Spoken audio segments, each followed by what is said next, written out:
दूल्हा अपने मेहरारू से सियान हुआ और बेचारी एकदम परेशान है, मनावत है लेकिन वो मानत नहीं दुल्हनियों में कात ये का कहे दुल्हा हो तो है कैसे मनाई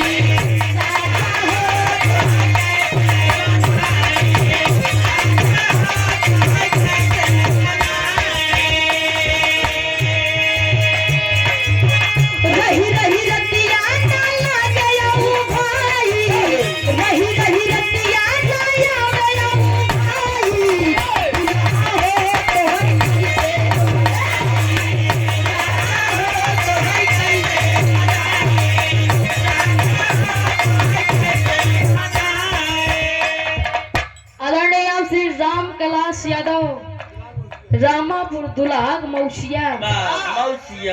मौसिया मौसिया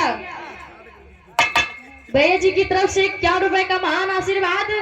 5 के पहलगी आदरणीय परम पूज्य परम सत्य छाया हुआ नाम हमारे धर्म के चाचा जी आदरणीय आप श्री गौरी शंकर यादव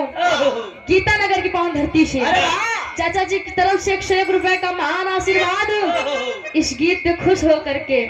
चाचा रे ऐसा आशीर्वाद बनाए रहो सब एकदम बढ़िया बा।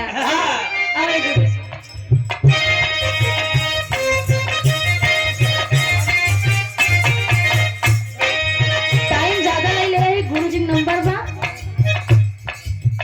दे दे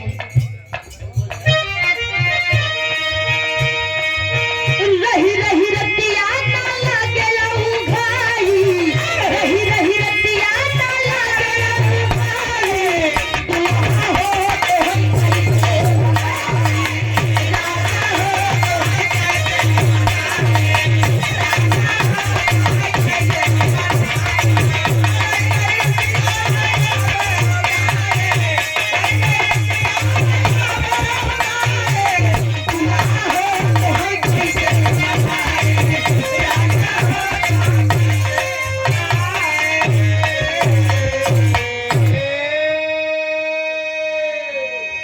अब आप सब विदा के आनंदशील हैं।